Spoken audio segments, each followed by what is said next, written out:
Welcome, everyone, to edition 4 of Beer Chat, hosted by Our Mabel Tainter, located in western Wisconsin. We are a small theater celebrating 130 years this July 3rd, 130 years of service.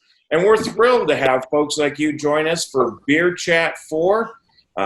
Great topic tonight, Bourbon Barrel Beers, hosted by our wonderful Mr. Keith Paul. And we're leaving the microphones open, so everybody applaud for Keith. Yay!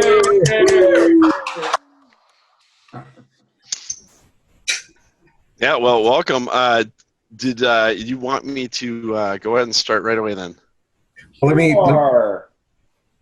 I think everybody's already been on here once, so I'll skip the legalese about being recorded. But this is being recorded, so if you don't want your face or image used, get the heck out now. Otherwise, take it away, Keith. Yeah, I got this great background, but no worries. We're gonna make that go away here shortly.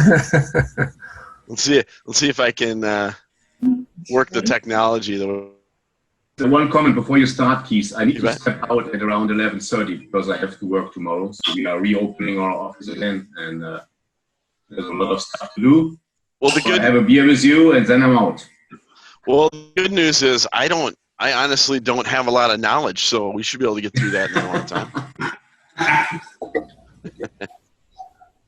time. We'll see. See if it is sharing. Yep, we got Sharon. Okay, so I want to preface this short presentation with the fact that I am not an expert.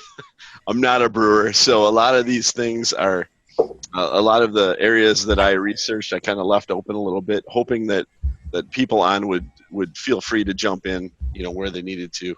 I didn't go deep into history on this stuff. A lot of bourbon barrel aging is fairly recent anyway, and I didn't want to offend anybody with my lack of knowledge in the history area of beer. I certainly drink enough of it. It's more of a passion than it is good expert knowledge that's coming to you. But a lot of this is going to be fairly basic stuff. I'm going to have a lot of presentation stuff toward mostly the bourbon barrel age or barrel aged beers in general, but stouts being the target by the end of the presentation. Hope everybody gets something out of this. I can say this during the research. I have an issue. When a squirrel runs by, it's just like my yellow lab. So when I'm researching and going through this stuff, I find myself reading for an hour and then going, oh geez, I'm supposed to be working on a presentation because I was learning about something else, which is the great part about this. So let's get started. I'm gonna start with the little bit about stout because this is a bourbon barrel aged stout kind of presentation. I wanted to make sure that I talked a little bit about the huge variety of stouts we have now. Guinness, generally dark top fermented beer. Not Guinness, sorry, stout in general. I was looking at the picture and licking my lips. The slight bitterness is due to the roasting of the malts. General traditional stouts were lower alcohol, 4 to 5% kind of range. Often thought as a tasting beer. Many stouts are carbonated.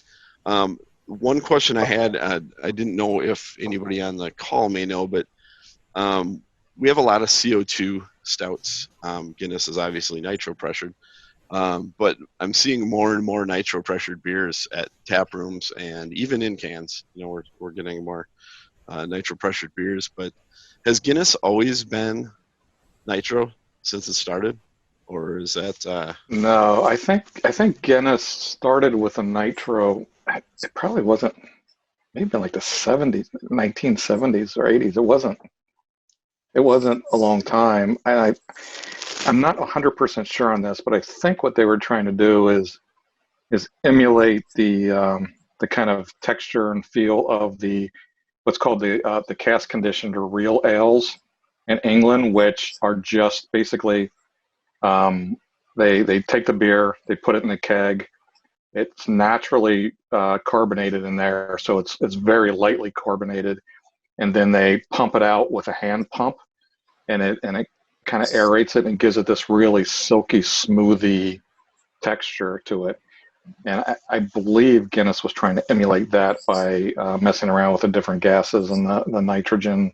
It's a nitrogen CO2 mix that they use. Sure. And I know I noticed a lot of beers now. You'll beers that you've had recently that were carbonated that are on tap are now coming out in nitro. Same beer, same recipe, but the nitro seems to smooth and mellow them out a little bit. Definitely gives it a creamier feel for sure. I have a little story about Guinness. I thought I'd jump into quick because it makes me laugh every time I think about it. I was on a fishing vacation, and this was back. I'd have to say I was about 19, maybe 20 years old, and every year for a week we go up to the Hayward area of Wisconsin. There's a rather large flowage up there, the Chippewa flowage that is near Hayward that I go to, and we were downtown at the Angler Bar. They served Guinness at the time. It was on draft, so it was my very first stout beer, as I was just learning to experiment in the craft beer area, and I was enjoying it a lot over the years there. And I had bought a shirt. It was just a standard black Guinness shirt, and it had the harp on it, the 1759 logo, and it was I was walking into the Angler Bar. I had to use the restroom. We're actually eating out front. And I got there, and the door swung open, and there was a large, very fit man standing there. And I was waiting to get into the restroom, but he was eyeing me up. He was reading my shirt, and I could tell that there was going to be something said. And he said to me, I was expecting him to make some comment about Guinness and how he likes stouts as well, but instead he said, "Oh, so you think you're a genius, huh?" And from that point on, I realized that not everybody can pronounce the Guinness word. So that was an interesting. I laughed about. I still laugh about it. I laughed about it for years. We bring it up at the fish camp every once in a while, but yeah. Reading is fundamental, so we'll move on to the what's that? Well, I was trying frantically there as soon as you went to Hayward. I thought you were going to regale us with the story of how you caught the biggest muskie. You know, they got the giant fish there. I was trying to get an image of that up, but sadly I failed. I couldn't. No, sticking to the theme of stout here. It was just me having to go to the bathroom at a bar. It was really not a really great story, but that did involve a stout. So, I'm going to go through some types of stouts. The style has quite the array of flavors and types. So, Irish stouts. What you see in the bottom left, Murphy's, we had Guinness in the last picture. I swapped it out. Oatmeal stouts.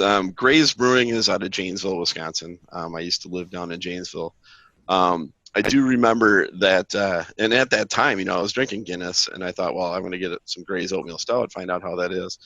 And again, I'm 20 years old, so I grab a bottle of that, and I think I know. I didn't get through the bottle. I probably spit out the first sip, but it was a different feel. It wasn't a smooth dessert beer like I had gotten used to Guinness being. It was a little bit more rough, and it was back before I started getting into craft beer heavily. Now I love it. I drink it often, and I've come accustomed to the more bitter and roasted flavor. That Gray's Oatmeal Stout's a very roasty beer. So, and so Keith, that was what, maybe 3-4 years ago when you were there first? That was about 25 years ago. Trying to help you out, man. Yeah, it was 4 years ago. So, yeah, and then coffee stouts, of course, we have a lot of them. Amory is the bottle shown on the middle of this picture. The name of that beer is Tweak. It's a coffee stout, and I assume with the lower alcohol, you still get the higher caffeine, so benefits there. They should allow those at work, I believe. Caffeinated alcohol, yeah. Right. Sort of moving to some of the sweeter stouts. There's always a lot of people. There's a lot of opinions whether or not when you get into these really sweet, especially the pastry stouts, whether they're even beer anymore. And I'll be honest with you, I'm not a huge fan of the real sweet stuff. It took me a while to get on the Bourbon Barrel. They're a little sweeter due to the high sugars and alcohol content to get there, but it seems like the boozy flavor of them seems to mellow them out a little bit. But most of these Left Hand's Nitro milk stout down in the bottom left is actually a very smooth beer. It's not overly sweet for a milk stout. Most milk stouts are a little sweeter. That one's actually really enjoyable. It's probably one of them I would recommend if you hadn't tried milk stout or an aged milk stout before. That one, although is nitro, so like I said, nitro seems to mellow out the beers quite a bit, makes them smoother, and it does seem to add to the sweetness sometimes. But this one's actually pretty well balanced. What makes a milk stout a milk stout? Usually lactose being added in the brewing process, but really. But there's a lot of beers with lactose, and I don't have any allergy to it. I just find it kind of odd. It seems to thicken it up a little bit, and it gives it kind of a creamy texture, and it also makes it so you generally it makes it more opaque. It seems like the beers with lactose seem to be more opaque, and not so much in the stouts. They're opaque anyway, but when you get into the sours and the goofy candied beers, when they start adding marshmallow and lactose and all that stuff to it. Honestly, I don't have a good reference on those because I stay away from them. I try them, and I'm like, that's not gonna sit well with me. So I try to stay away from those kinds. It does amaze me though. Some of these, like the tiramisu up in the top right, some of those beers, and I'm actually sitting with some bottle share beers with me now that I'll show you later, but. I have a creme brulee here, beer by Southern Tier. It does taste phenomenal. It is on the sweet side, but it's so good. It's so flavorful that I will drink it cold. Some of these beers though, I just can't stomach. I don't know what the familiarity in the group is with some of these really sweeter caramel chocolate kind of beers but the candy, if it tastes like a candy bar, it's not something that I would have unless I was just having one glass for dessert. Yeah, that Young's Double Chocolate is a pretty good beer. It's not overly sweet. Oh, that's good. I heard the same thing. I have a bottle of it sitting right here. I haven't opened it yet. Yeah. And I'm with you on the Left Hand Nitro Stout. I haven't had it bottled, but I've had it on draft Nitro quite a few times, and it's very good. Yeah, it's really well balanced. When I see milk stout, I automatically assume that it's going to be pretty sweet, but that one's really well balanced. Then to my favorite style of stout, the Russian, the Russian Imperials, the barrel aged has seemed to be kind of a experimental beer area. There isn't really anything you can't find out there. Bourbon barrel aged stouts, final bullet point there. Little sweeter. It took me a while to get into them because of the sweetness, but there's some that do a really good job of balancing that sweetness and that boozy flavor out. The alcohol levels on these beers, on the bourbon barrel aged stouts, can be really quite sporadic. The one I'm currently drinking is it's a 9.9, so it's not over the top, but that helps keep the sweetness down for me, and I prefer them not to be overly sweet. Old Rasputin in the middle of that picture is a pretty popular Russian Imperial. we can get that at most of our markets here in Wisconsin. I'm not sure if it's something seen everywhere, but that's a pretty popular one. 1050 ends up. They actually have a few beers recently that have won awards in the North American Beer Festival. Down in the lower right, Founders, commonly KBS has been well known for a long time. KBS, they've got their CBS, they've got their Breakfast Stout. Breakfast Stout, I think, is year-round now. KBS seems to be released more. CBS is definitely a once-a-year release still, and I don't know if they're going to continue to do that one, but they have produced many great barrel-aged stouts that come on the market. Up in the top left is Dragon's Milk. That's I think New Holland Brewing, and they have that series, that whole Dragon's Milk series, has kind of blown up lately. I haven't seen it winning awards in the North American Beer Festival, but I'm sure that they continue to expand that series, and I'm sure they'll make it in there soon. Jumping to barrel aging, these pictures, Steve, are on their side. So these are Thank full goodness. barrels. Yeah, we don't want to right here. And barrel aged beer refers to beer that's been stored in a barrel for a period of time.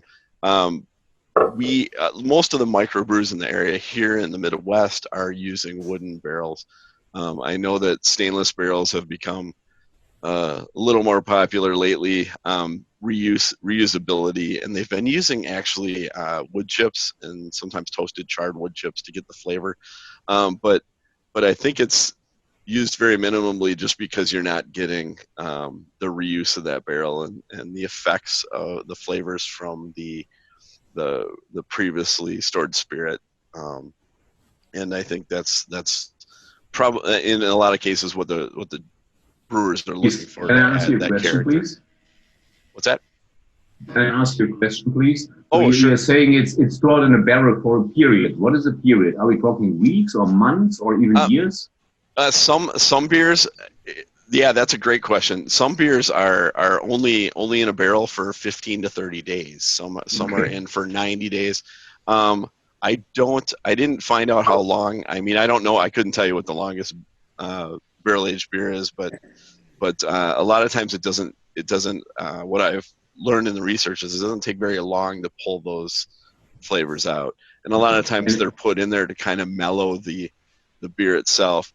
There's a couple things going on there. Sometimes when beer higher, especially like imperial stouts, get finished, they're a little bit rough, and being able to age them in a barrel helps smooth that out a little bit. On the other side of it, if it's been a high alcohol spirit that was aged in that barrel previously, sometimes it brings the alcohol content up more, but the aging process is timed based on what the brewer's really looking for the character of the beer, in the end.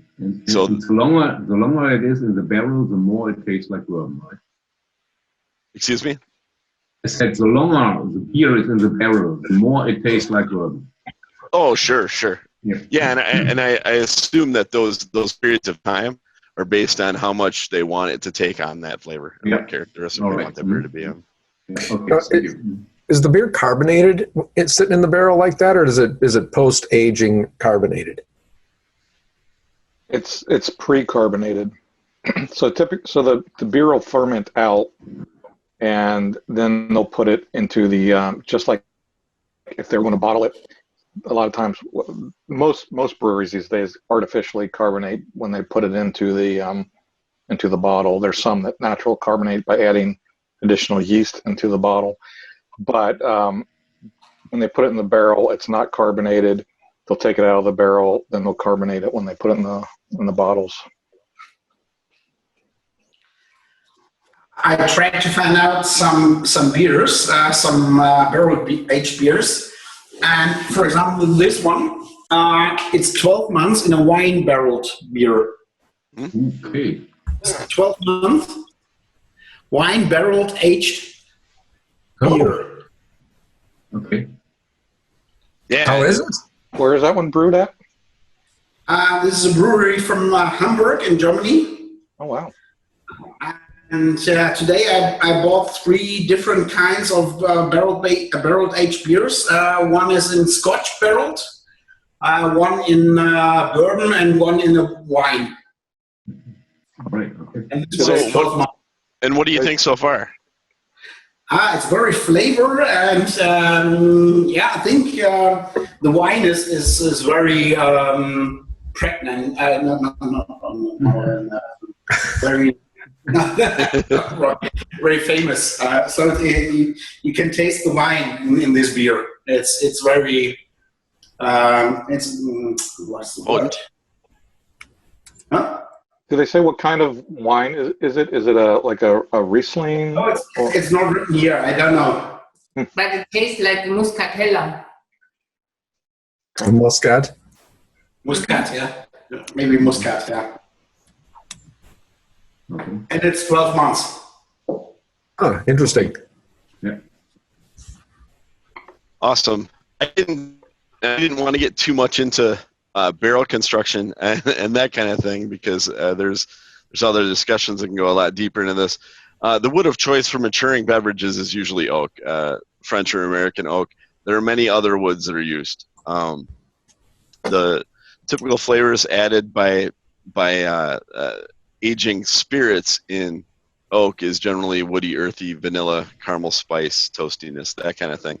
The important thing, the thing that I thought was great about this is up on the top here, it talks about the toasting levels, and I don't know if you can see that real well. It might be kind of small. But toasting the inside of the barrels, giving it a light or medium heavy toasting changes the flavor of the spirits in there as well as the beer that's going to be put in there in the renewal process, which we'll jump to. I'll be honest, a lot of this slide had to do with just the fact that there was fire on it, so I thought it was cool. But charring of whiskey and bourbon barrels. One of the great things I learned here was lignin is the source of vanilla.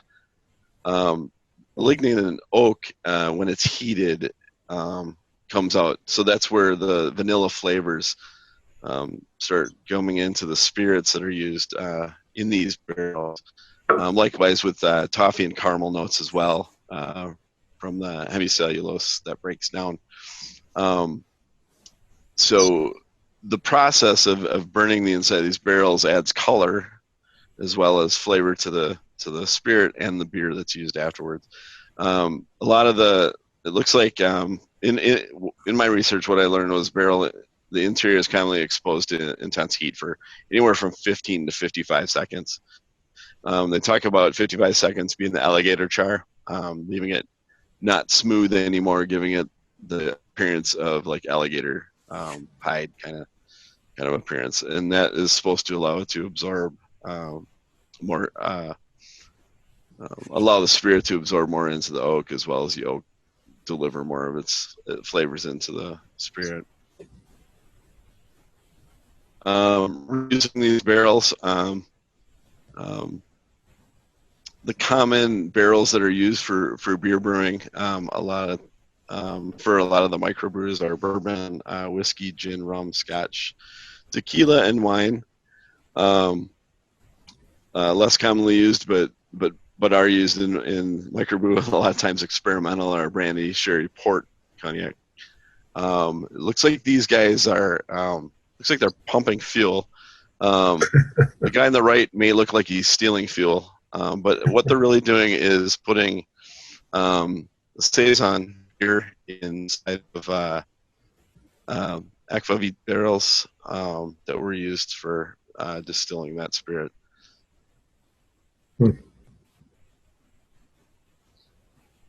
Our the microbrew beers that are used typically for barrel aging, there's no limit. They've it seems like the rule book has been thrown out, and they're putting everything into a barrel these days.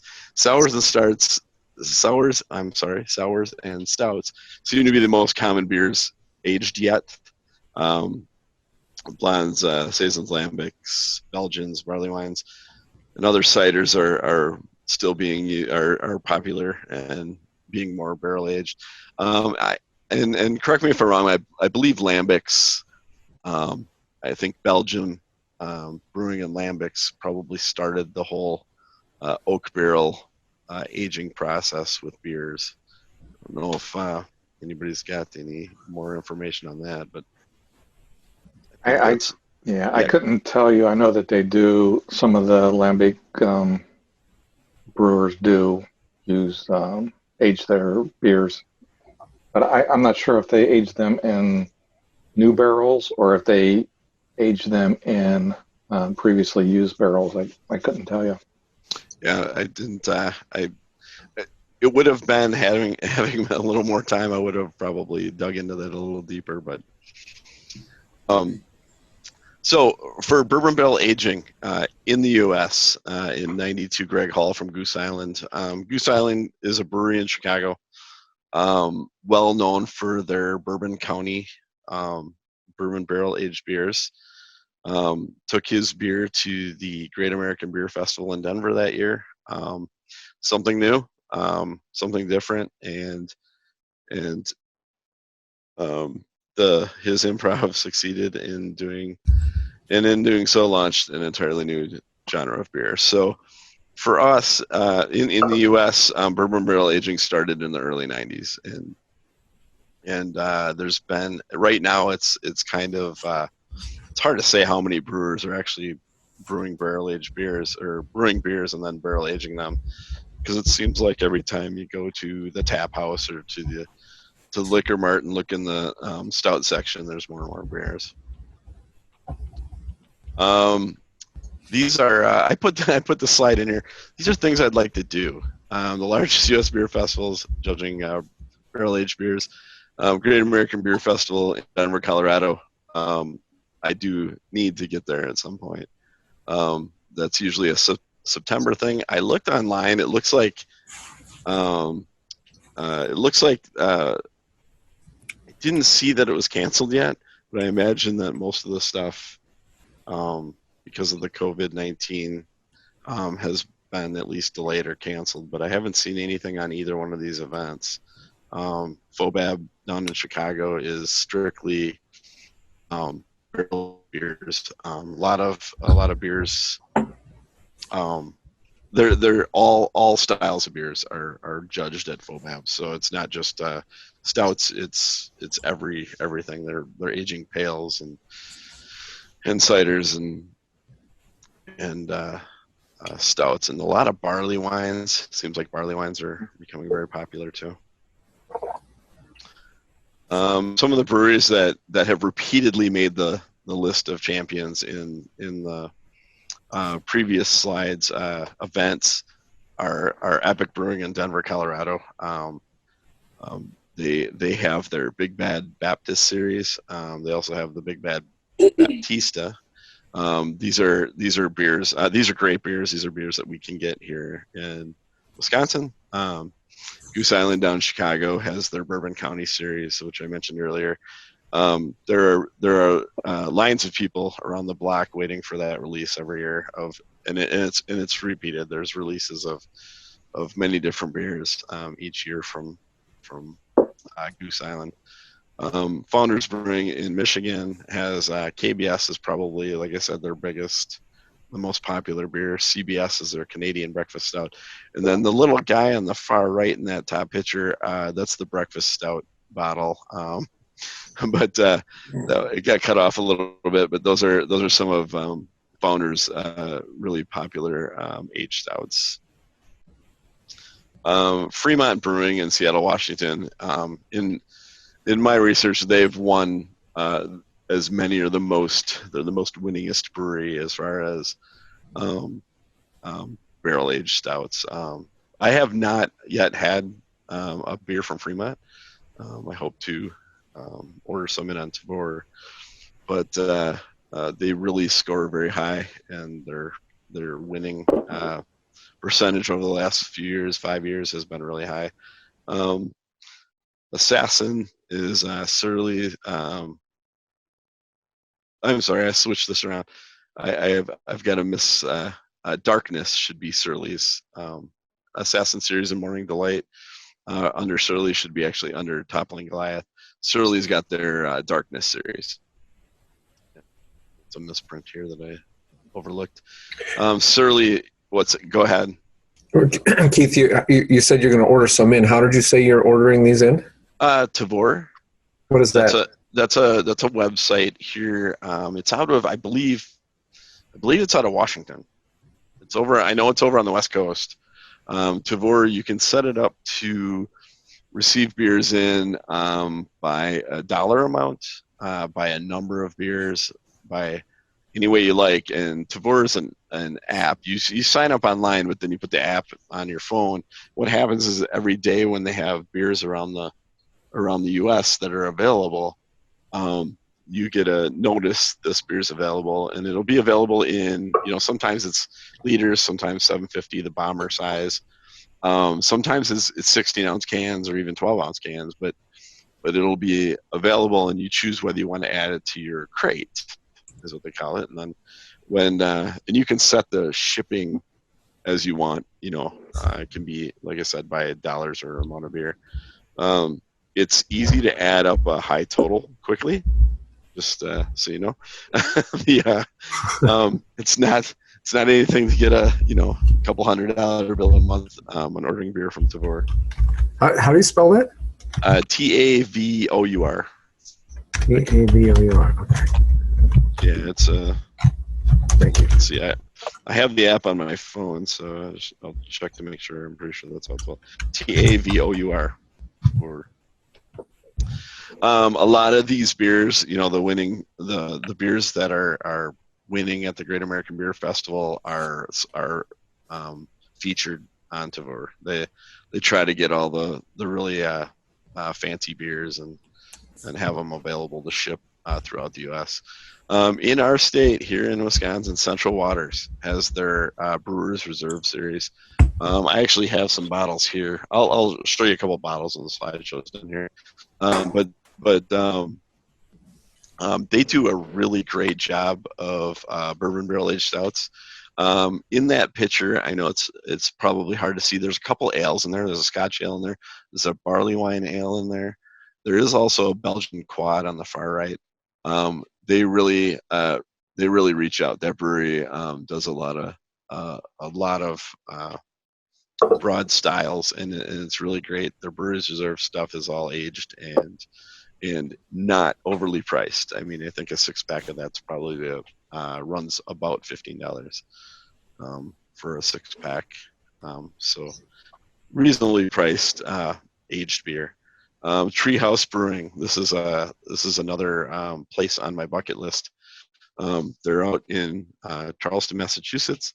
They have a lot of award-winning beers, not just stouts, but a lot of pale and IPAs. A lot of beers. I haven't had a single Treehouse Brewing beer yet. I didn't order them on Tavor. They're actually very high priced, but I figure a trip out to the East Coast and I'll fill the back of my truck. One of the other things, kind of to what's that? Anyway, one of the other things to talk about is holding beers. Holding beer at your house, buying beer and aging it further in its existing bottle. There's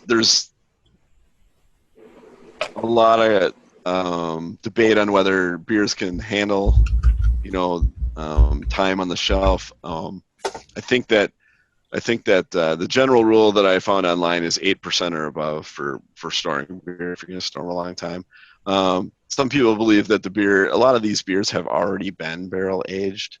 I know that in my house, I do have a few beers that I keep on the shelf, but for the most part, when I get beer, I drink it. So I don't have a big shelf like that full of beer.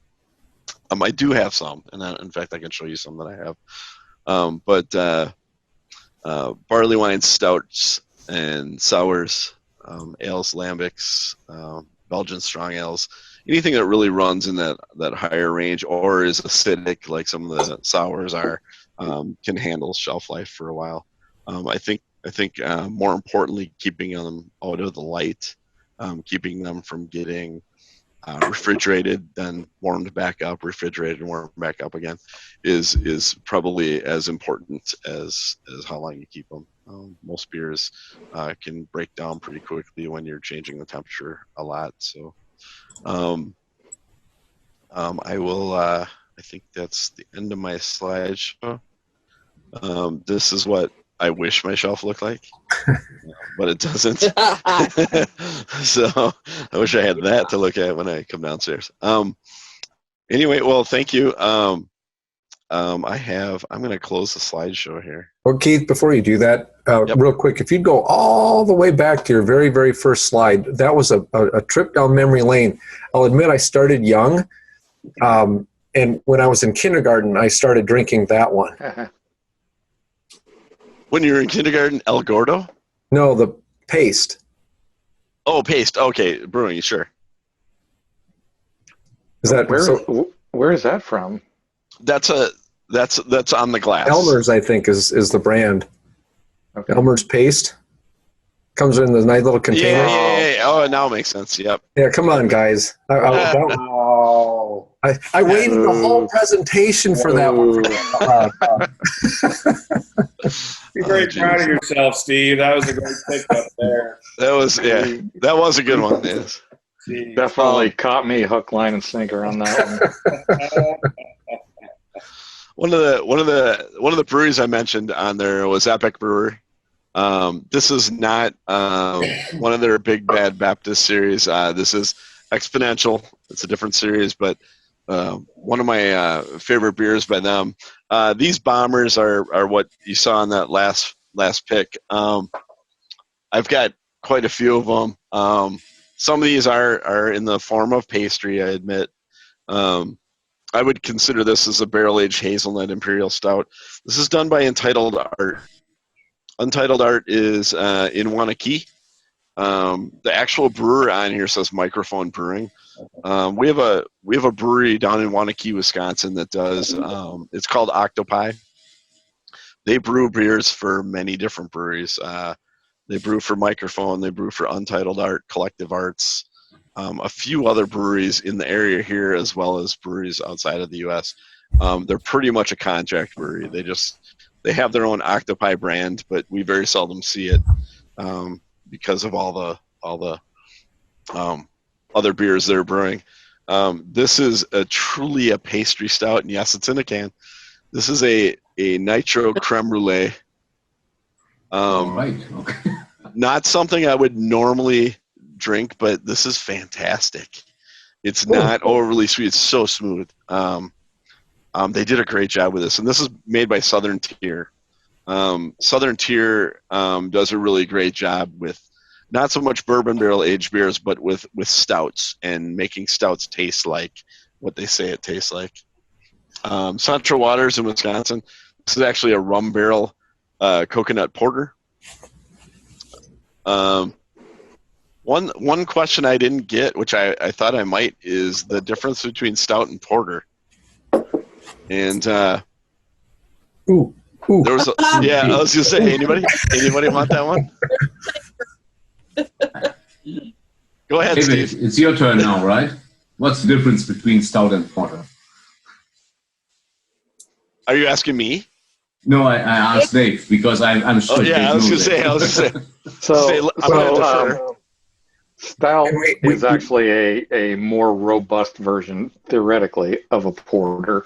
In fact, back in the 1700s, early 1800s, they had porters, which was a brown beer, and then they made a stout version of that, a heartier version of that, and stouts were actually called stout porters. So they're a bit roastier, have a little bit more black patent malt typically, which is about the darkest malt that you can get. So that's the difference. Usually a porter should be a dark brown, but not typically a black beer. So. Heidi, can you fact check us on that one? Heidi is you're a bit of a home brewer yourself, aren't you? Yes, I do homebrew, and that's one of the things. What's the difference between a stout and a porter? And so I've always, if I'm brewing a stout, I always use roasted barley to put that edge on it for a stout. And then the porter, I don't ever use roasted barley to make it a lot smoother. And so I really don't worry much about the color as the bite that the roasted barley brings to the stout. And that's just always how I've described it. It's a big debate. Yeah. I would say that 95% of pubs in Ireland, if you walked in and asked for a pint of stout or a pint of porter, you'd get a pint of Guinness. And I just wonder which way it leans, the Guinness technically. Is it more a porter than a stout, I wonder. Well, and I think a stout can be a session beer. It can be brewed that way, where a porter in my mind is like a thicker mouthfeel than a stout. I think I'll just have to drink more and more to decide which one it is. Exactly. That's usually the solution. So, to my home brewing experts, Heidi and Dave, and apologies if others of you are, and please jump in. Is there an effective way for a home brewer to make a barrel-aged beer? Absolutely. I've never done it, but in my home, I'm here in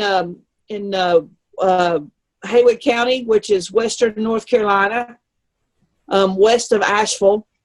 And in Waynesville, North Carolina, I'm a member of the Blue Ridge Brewers Guild.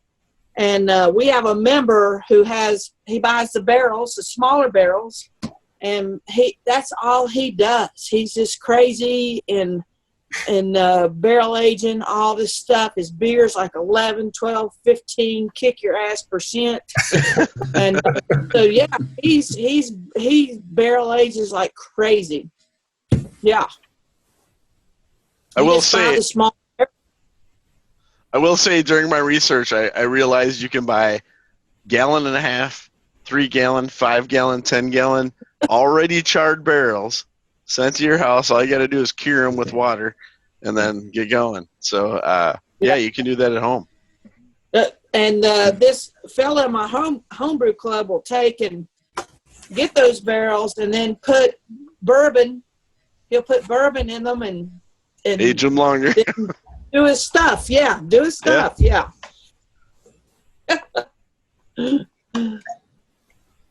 I've never opened a bottle of whiskey or tequila and said, you know what, this hasn't been aged long enough. I'm going to dump this in a bottle or in a barrel. I'm going to let it sit for another year, and then we'll try it. Yeah. But I'm game for anything. So Those professionals screwed it up. We need to make it better. Well, Keith, that was a great presentation. Thank you for that. Thanks, Thomas, I think I saw you pour another one. What are you after this time? me? Yeah, it looked like you were pouring up a fresh one. Well, I continue to pour because I got a quart of Lakefront Brewery's Bourbon Barrel Aged Cocoa Dark. Nice. So here's what I did. So I combined stout with Bourbon Barrel Aged with chocolate stout with an imperial stout. So it's all here. And I should have eaten dinner.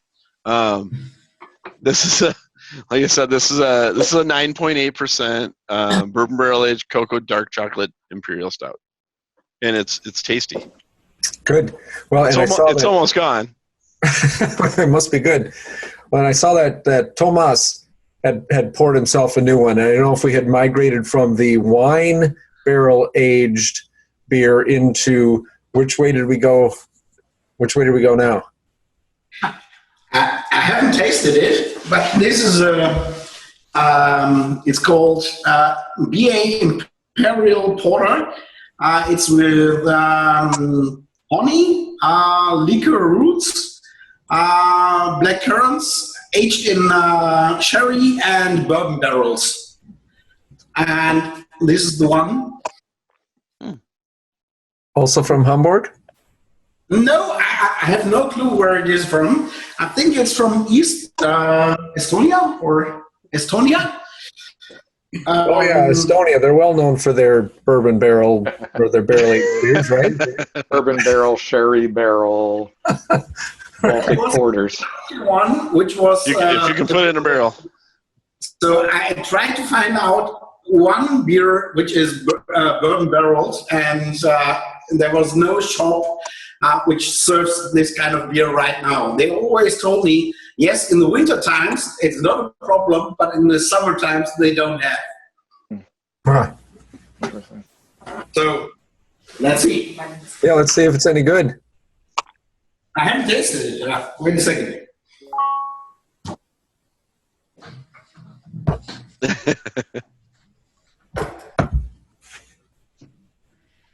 Wow. Very intensive, yeah. I would say it's like, well, like coffee, chocolate, a little bit. Creamy, yeah. Does it have the alcohol percentage on the bottle? It's 10.5% alcohol. Wow. Whoa. Woo! Nice. 10.5, that's what you said? Yeah. Yeah, 10.5. Welcome to Keith's world. Yeah. Yeah. Welcome. Keith's world. Keith's world. Yeah, Keith doesn't drink it if it's less than 10%. Yeah, I have issues with the light beers. So normally Actually, most of the beers I showed you were high. But I prefer go ahead. 5 or 6%, but 10% is too much normally. But maybe one is fine. I'll tell you guys, I've got a Moody Tongue beer here. I'm gonna put it up here. Moody tongue. Moody tongue. It is and I will ship this to anybody who wants it. It's not terrible. All right. That's exactly what they were going for, I'm sure, when they made it. No. Yeah, you're right. I bought a 6-pack. It is I'm going to read this off. This is where ridiculous starts. It is a caramelized chocolate churro aged Baltic porter. Chocolate churro. Yeah, caramelized chocolate churro Baltic porter.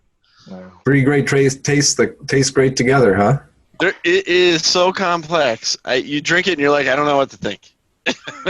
There's a lot going on there. You don't drink this late. You drink this early, so you can still process it. It's actually only 7%, so it's not crazy. It's not the right beer for you, guy. It's not the right beer for me. It's a little on the sweet side. Okay. It's just for the children. Yes, I'm very needy, so I need a really high alcohol beer with very little sweetness. I'm asking a lot. I realize that. David, can I ask you a question? What I found in Germany in a craft beer shop is a barrel-aged bock beer, and they had another beer which tastes like bourbon as well, but it was not aged in a barrel, but made with bourbon yeast. Have you ever heard about that? Well, that's interesting. Yeah, that is. Bourbon yeast typically will not taste like bourbon. Pardon? Bourbon yeast typically will not taste like bourbon. Yeah, I didn't try it. Interesting. I didn't try it. Okay. So many varieties, so many things to choose from, so little time. I think the reason I stuck to bourbon barrel aged beers is because I do like bourbon. I do like whiskey, but I love beer. So when I went to the bourbon barrel aged beers, it was great because I got them both. But I will say there was a lot of sweet ones. I noticed that rye whiskey is a little drier, and so if you don't like the sweet ones, a lot of the rye whiskey barrel aged stouts are a little bit less sweet. I'm not going to say they're smooth, but I wasn't looking for smooth. But they're a little less sweet. So that was one thing I learned in my tasting years here. So Heidi, what are you drinking tonight? Is that home brew, or did you go out and find something special for us? No, nothing. So I've already drank 2 pints of brew. So I'm just. Atta girl. I'm drinking Sierra Nevada Pale Ale. Yeah, nice. Cheers. Beer. I like drinking beer. I like the taste of beer, and if I drink 10 or 11% beers, then I can have 1 or 2 and none. So I just stick to this easygoing stuff. And but down in so we were supposed to have a homebrew competition at the end of April, and started brewed the beer for that. Obviously, it got canceled. So I have a Grape Ape IPA on tap, which I grow grapes in the backyard and have a fruit press and made vinegar out of that. So I saved all the grape must.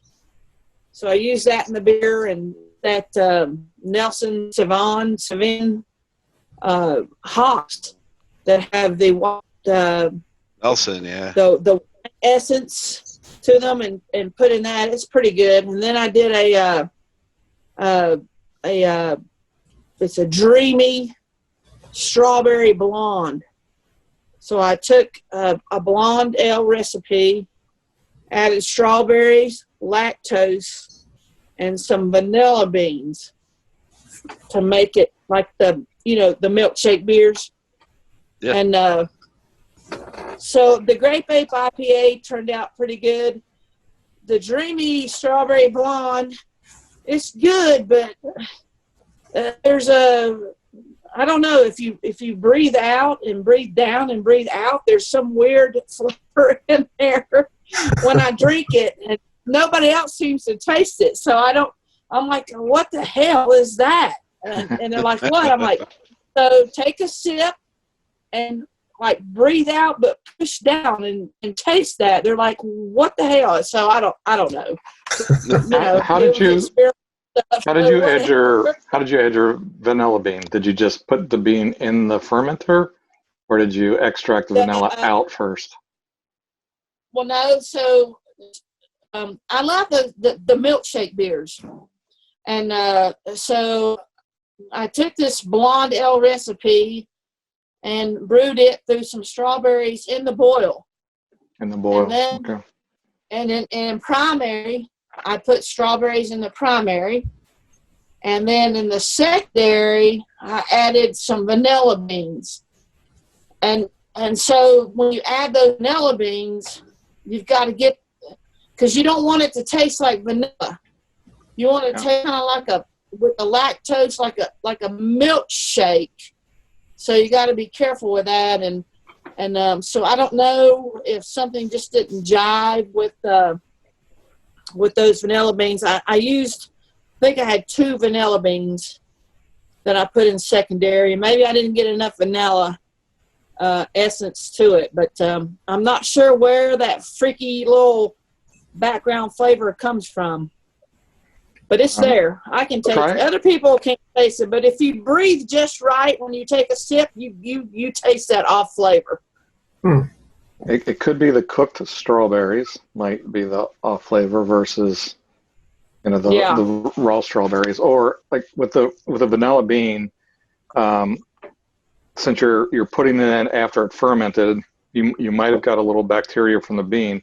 What I typically have done in the past with any spices is I will take a vodka or something like that and just let the bean soak in the vodka or any of the And spices. kill that bacteria. And then, let it sit there for a week or two. And then you use the vodka. You dump that in. It's only a few ounces. It's not going to change the alcohol of your beer, but it'll extract all the flavors without risking any of the bacteria from the spices or beans. Right. Yeah. Last year I did a creamy mango mosaic IPA, and that's what I actually won the Just Brew It over in Asheville, the homebrewing contest with that beer. And then I won in Tennessee. I won 5th place with it. So I don't know. Wow. I honestly don't think I had enough vanilla in there. And the vodka thing is a great idea. And just to kill that bacteria for a safeguard against that. Absolutely. So Keith has offered up to ship beer. This is not shit beer. Yeah, let's go back to that. That's a very important point. He said ship. He didn't Ship. say, ship. Oh, okay. All right. Keith is shipping. This is what happens when the wife delivers the glass, the beer, and I haven't had dinner. She brings me this 10% beer. I think she wants to take advantage of me. Yeah, you might be right. Yeah, I think that's where this is going. But I will ship this Moody Tongue, because I've had 5 of them, to whoever else wants this last one. Right. Steve has my address. All right, Keith, it's going to Dieter.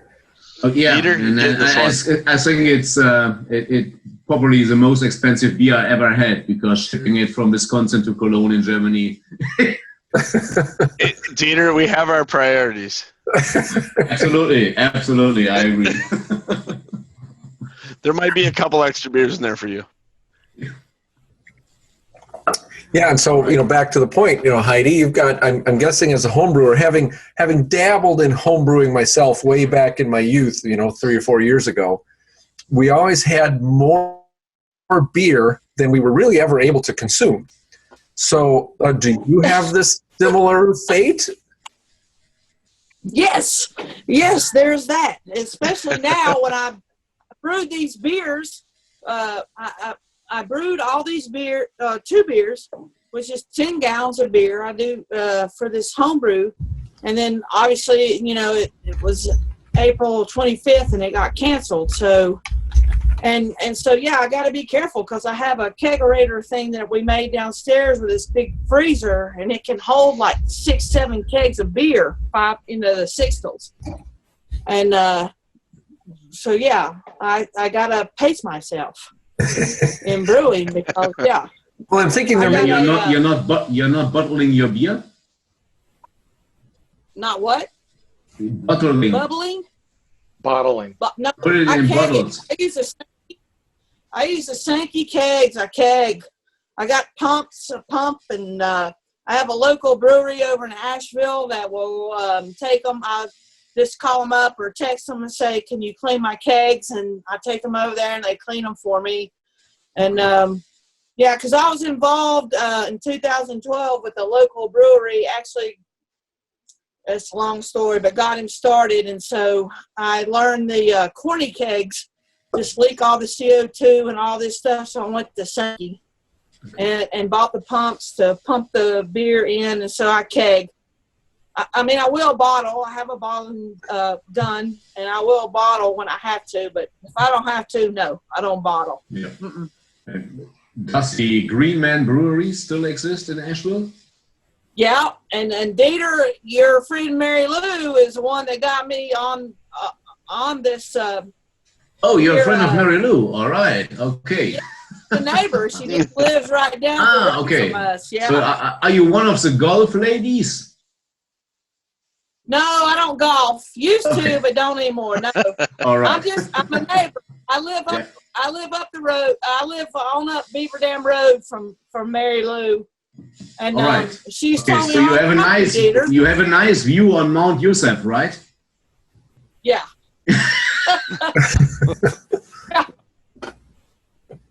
All right. Yeah. Yeah. She's told me all about you and your trip to Green Man and the ESB and how. The extra actually, special bitter, yeah. Yeah. You, Yeah. you have a nice German name. Indeed, I do. Indeed, I Yeah. do. And that Absolutely. was given to me Absolutely. by my mom. And when my clan came over from Germany, they were Dunkelbergers.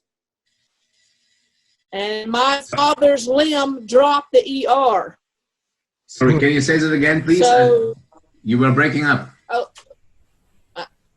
when my dad's family generations, I guess generations ago, came to the United States from Germany, they were Dunkelbergers. Yeah. But my father's limb dropped the ER. And so we ended up with Dunkelberg. Okay, yeah. Okay, which means dark mountain. Dark Mountain, absolutely. Yeah.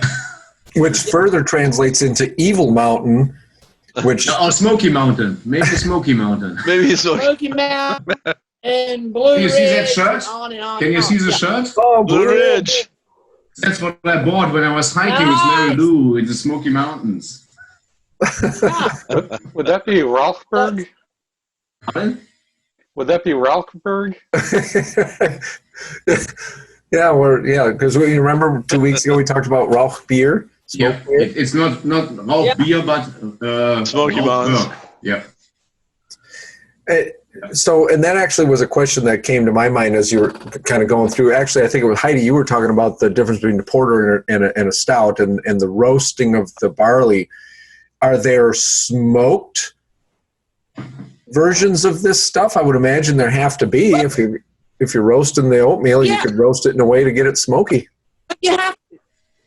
So you have to remember that back ages ago, the only way to roast the malts that they had were to burn wood and roast these malts.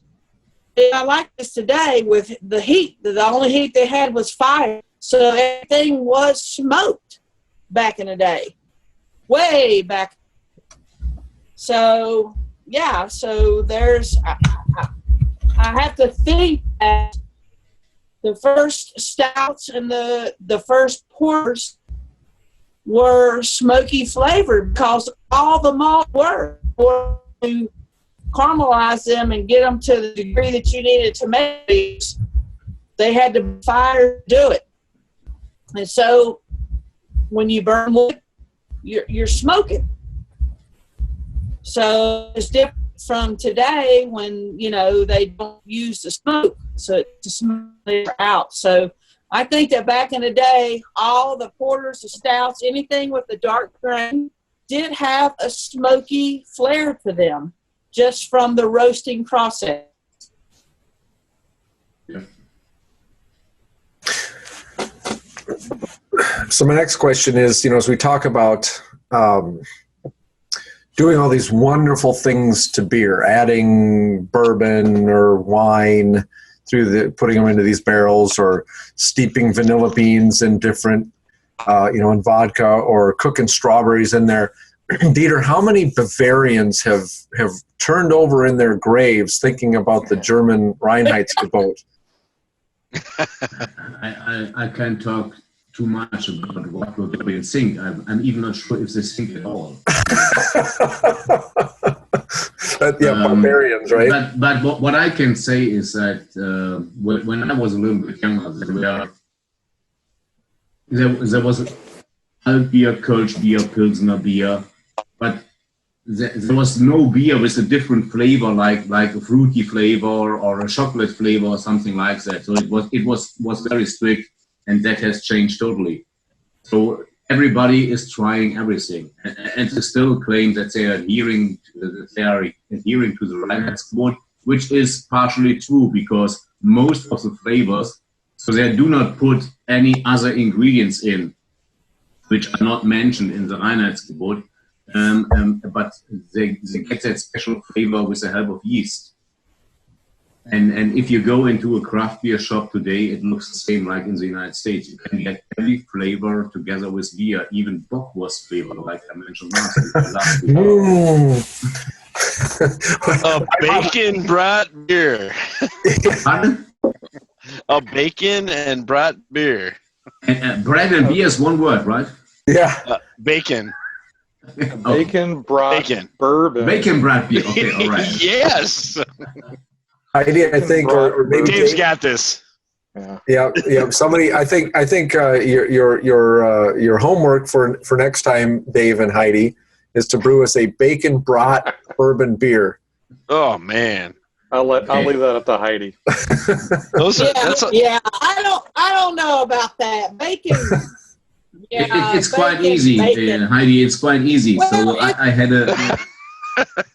I had a. You can put all my favorite stuff into one beer. Yeah. So, yeah, and so that's just like when I first started brewing beer in 2005 at home. Everybody was just it was so different, and now as I've learned to brew beer better beer, because I did brew real crappy ass beer for a while until I learned and you drank it that too, didn't you? learn the science of brewing.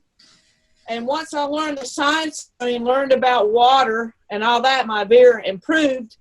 But not only that, is that the craft beer things are changing, and so as I move along now in these times, because I'm trying to open my own brew pub, which is a brewery and a restaurant.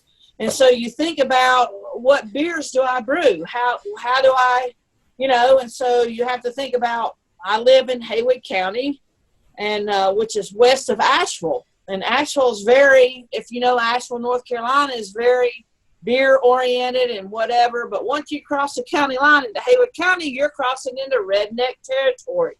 And these people drink Bud Light. I mean, it's just, Oh, geez. But then you have the tourists that come. And tourists, they've been through that, and so now they want new stuff, tasty stuff, stuff off the cuff, things they never tasted before. So, so you've got to brew to style, and then you've got to come up with all this crazy stuff, like the dreamy strawberry blonde, Bacon, creamy bacon bourbon, mango, those potatoes. You have to make up all bacon and eggs, saison, and all that stuff. Bacon, egg saison. I mean, and that's just what, because you've got to cater. If you're going to open up a brew pub, you've got to cater to everybody. And so some people just like drinking beer, Sierra Nevada, boom. Sure. And then people like drinking bacon and egg saison. They like. We have beer and brat. If we have beer and brat beer in future, and beer and bacon and egg beer in future, we don't need to eat anymore. We can only drink. That sounds like an advantage to me. Just like the monks. Yeah, like the monks. It just makes a lot of sense to me. Yeah, absolutely. It's efficiency, It is an efficiency thing, in this world of craziness. Absolutely, yeah. Everybody has their niche. Like, I could never drink IPAs. I'm like, how the hell? That is just like that's a skull and crossbone thing in my tongue. Why in the hell would anybody like that? Then I started growing hops. It's good and for you. I got that on me, and I got that in me, and you're picking, and you smell like hops, and now I have to work at getting away from hoppy beer. I really have to really try and work at not being a hophead. Hops is an addiction. Sorry. It's crazy. So Heidi, did you try the Fortuna Alt beer in the Green Man? The beer at Green Man? Yeah, the ESB? Fortuna. No, not the ESB. There was a brewmaster, and his name was Keith. Yeah. He brewed an Alt beer, Düsseldorf style Alt beer, and he called it Fortuna Alt beer. Because Mary Lou forced him to do that. Yeah, he brewed it for you. He brewed it for you, Dieter. I know. And I never tried it. Did you try it? No, I didn't get. I didn't It's get a to shame. try it. It's a shame. Well, look, Yeah. the solution is obvious here, Heidi. When you open your brew pub, you brew an alt beer, and Dieter will come up with a great name for it. I think Fortuna's already taken, but I don't know, maybe FC Yeah. Cole? I don't know. Anyway, Jesus. Yeah, absolutely. So- Fortuna. we need What a great DEG story. alt beer. Yeah. so we need an alt beer, we need a Rauch beer, and we need Yep. a Bourbon Barrel. bacon bourbon beer, a BBB. But what are we Bacon, talking about? bourbon, and rot beer. BB. Well, I can't think of the name of the one that we talked about from Ireland, or we had the Irish. What's that We need called? the Groot. We need the Groot beer. The Groot Oh, beer. we need the Groot beer. That's right. Fruit beer. Yeah. Okay. Yep. So we need Groot, Yeah. and then we need a bourbon barrel. So right there, I mean, that's your slate, and poof, you got yourself it's because we've talked about it. It's meaningful. You bring it all together. You slap it on the menu. They'll come from miles around. So if you open your brewery in Asheville and you brew an alt beer, I fly in with 10 guys from Düsseldorf, and we're going to have a good time there. And Asheville has an airport, hasn't it? And Dusseldorf and Duisburg. And Duisburg. Yep. Sorry, And Tom. in my restaurant in my restaurant here in Midway County, I made minestrone soup one day, and we did not sell any. Made 2 servings of minestrone soup, and I'm like, what the crap? So I waited 2 days, and I put it back on the menu, and I called it beef and pasta soup, and we sold the crap out of it. It's all in the marketing. There you go. There's not a wealth of Italians down in. Minestrone. What's that? No. I think you guys from Wisconsin, you need to put some effort to get a little bit of cheese into that egg and bacon and bread and beer and whatever stuff. Hey, listen, Dieter, we love cheese. Don't get me wrong, but there's things we separate for a reason. We don't eat dairy in beer. Oh, we have milk stouts. What are you talking about? Yeah, I know. Adding lactose to beer it kills me a little bit. So it's a natural extension. It's cheese. Lactose to beer is a wonderful thing, and you add a little vanilla bean, and you get a milkshake beer, and it's a beautiful. You need to come up here, Heidi. We actually have a brewery in Eau Claire, Wisconsin, that adds lactose to every single candy beer they make, and it's crazy. But everything's thicker. Everything's and it's. I understand the lactose additive. I try to refrain from it, but it's it's a thing, and a lot of the microbrewers are using it. So Yeah, and the funny thing is though that, like when and I think that's one thing I missed out on with this strawberry blonde thing I brewed. When I brewed my creamy mango mosaic IPA, I actually put apples, a bunch of apples. Like, can you hear me? I put apples in my boil kettle. And like 10 minutes left in the boil, I added apples, which adds no flavor, but actually adds pectin to the beer and helps form that mouthfeel. And I wonder if I should have added apples to this blonde ale to get that, whatever that odd flavor is. I don't know.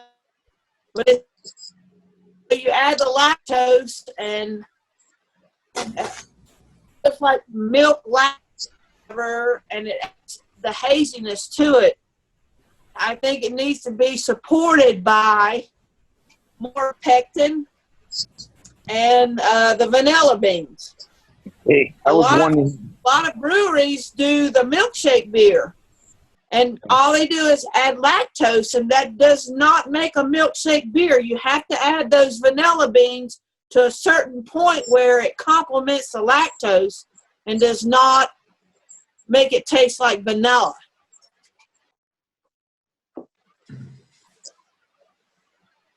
So, Tomas, did you guys pour the third one there? Is that what I just saw? No. Now we moved over to What? so it's Attaboy. not out or anything else. It's called Super Freunde Pils. Yeah, it looks friendly. Nice. Pills. So, yeah, it's a Pils beer. So it's 4.8% alcohol, and yeah, it's more or less a regular Pils beer. Did you say 48% alcohol? No, that's not what he said. That's not what he said. No, I know. I know. Want to on his hear? way. That's a different thing. That would have been impressive, though. You had Keith's interest there for a moment. 48%. I think that's called bourbon. Even though Keith has headphones on, I could see his ears prick when he saw that. When he heard that. For sure. Drinking an ale which is called the Arrogant Bastard. Oh, that's a good one. That should make me think. Yeah. Yeah. Where's That'll the do it. arrogant bastard from? What do you say? Don't That say is Bobby. from. That is brewed Arrogant in Berlin. bastard. Huh? What do you say? Arrogant bastard. That's Absolutely. what are you doing with that? This is brewed in Berlin, and it has it's an ale, and it has 7.8%. Very good. That's brewed. Pardon? What did you say, Heidi? Is that brewed in Germany? It's brewed in Berlin. It's a brewery from Berlin. Yeah. Berlin, Germany. Arrogant bastard. It's Hello. popular. It's very popular. We have that here in the U.S. as well. You have I that think in the it's US as well? Stone. Hello. Yeah. Oh, absolutely. Absolutely. Anybody there? Absolutely. I think that's Stone Brewery, and the It's Stone. California, yeah. and Stone. the owner of Stone Brewery has started building breweries in Europe too. Yes. That's Yeah. I'm just reading it. It's correct. It's Stone Brewery. Stone out of California. And it was owned by these guys from California, but this brewery has now been overtaken by some German brewers, but they still brew the same style. And Keith, you were mentioning Goose Island in Chicago. Yes. Is it correct that one has been overtaken by Anheuser-Busch? Yes. Yes. Yes. it Are we is. still considering it to be a craft beer brewery? Yeah, so there's a lot of controversy there. Yes. So yeah, Anheuser-Busch, which is InBev, of course. We still buy their beer.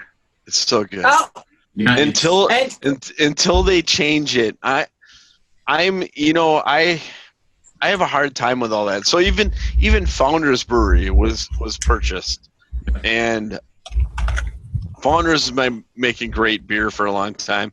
I'm not going to stop drinking their beer just because they were purchased by somebody else.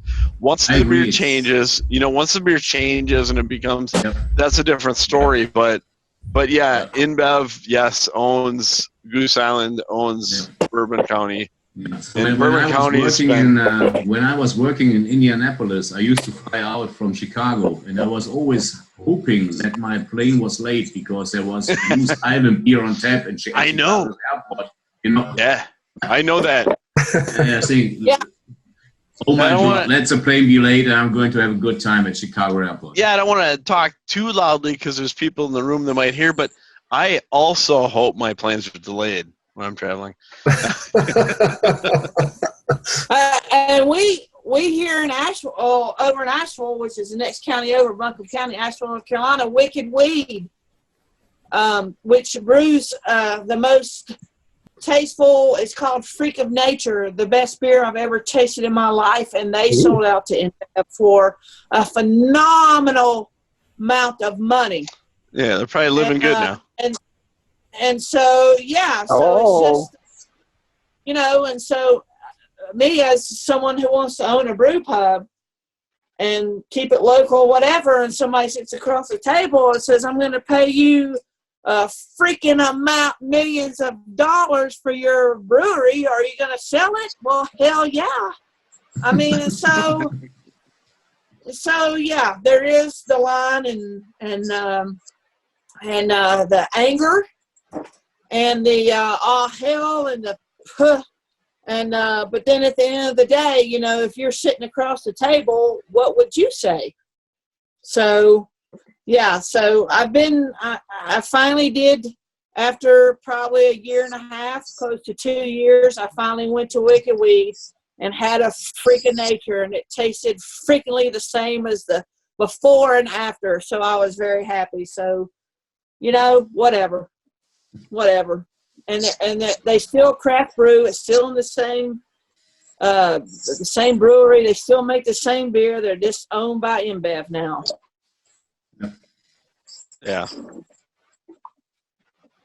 And it. So I remember I said I'm leaving in 30 minutes at 11:30 our time. Now it's 12:30 almost our time. Hey, Dieter, we all know how this goes. Yes, you can't stand on one feet. You at least need to have 2 beer. That's right. Right. So if I could interrupt here, Greg is raising his hand. Greg has something to chime in here with. Greg, you got the floor. I saw on the news this week that breweries are dumping beer. Did you guys hear about that? Breweries are dumping beer? Yes.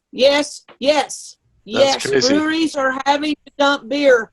And so the TTB here in the United States has set out procedures for breweries, because you cannot just dump the beer like out into the yard or into the river or whatever. You have to treat it to change the pH so that it will mesh with all the water and not mess up crap as it goes out. But breweries are having to dump beer because the restaurants are closed, and obviously tap rooms are closed here in this country, and the beer's already there and it's not being sold. It's been bought, and so yeah, it's a big thing. But the pH of the beer has to be treated by some kind of chemical so that you are able to just dump it out. Criminal. I thought that does it for me. I'm done with COVID-19 now. I didn't realize we were dumping beer. That crosses the line. Well, Steve, that's not happening in the Midwest. We consume what we make here, but it does happen, and I've read the same thing. I think. Guys, what are we doing next time? So what I could do, I could try to bring a beer sommelier in. Oh yeah. Oh, okay. So that a beer sommelier is somebody who is not so much into beer practice, but into beer theory, I would guess. So more touching it from a scientific point of view, but it might still be interesting. That we can practice a bit. Very interesting, yeah. Yeah, I'll practice all week. Pardon? I'll practice all week for this.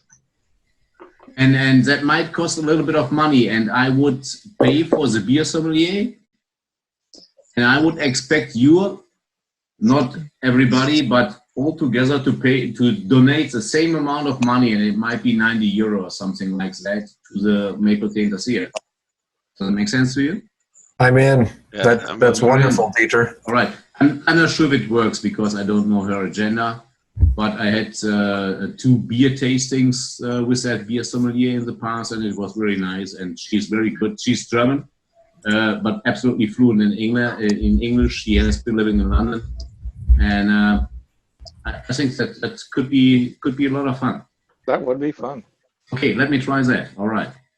Yep, let us know. And if that doesn't come up, we'll just poll the audience and find out if there's another topic. Greg had some interesting suggestions about Norwegian beer, potentially, which I know nothing about. Maybe there's somebody could pick up on that. But let's plan on 2 weeks from now doing having the sommelier walk us through whatever they do. Maybe it's a pairing. Maybe she needs to prepare us to have some bratwurst, some kraut, maybe some Schweinshaxe, who knows what.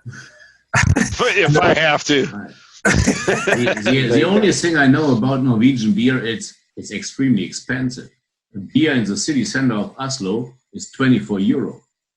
Well, that makes it taste better, doesn't it? Does it? Oh, sure. So good. No, I think that's great, Dieter. Thank you for stepping up. We've exhausted 90 minutes here. I think that's a great conversation here. I want to make sure that Dieter gets his beauty sleep before he goes to work on Sunday. Really? But okay, whatever. I do. Yeah, that's the downside of. So we are back to business. So all shops are open, pubs are opening, and Oh, that's fantastic. offices are opening. But That's good to hear. Really, really great. The downside is we need to work tomorrow. Dieter, does Steve have all your information? I'll have a care package coming. I think so. Yeah, I think so. And Heidi, Okay. can you please make sure that Mary Lou is joining next time? Yeah. Well, I had this scheduled, and so Mary Lou's texting me about some yogurt she made, and she gave me a quart of fresh milk, and I turned it into ice cream, and I got some for her and her husband Mikey, and all this, and I was like, oh shit. Yeah. I forgot. So what I can tell you is, yeah. When we were working in Düsseldorf together on a project, and Thomas and David and Mary Lou and some 100 other guys, the most important thing for Mary Lou was getting a beer in the evening. So if she is not in, I have concerns. I have serious concerns. Yeah. And I'm a little bit scared, to be honest. We're all What concerned. is Mary Lou Heidi. doing? She might be out of beer, and she doesn't know how Yeah. to come She might be out of beer. No. She's not out of beer. You should check on she's Heidi. not out of beer. I just don't know. I don't know. When we get off of here, I'm gonna send her a text and say, "Where were you?"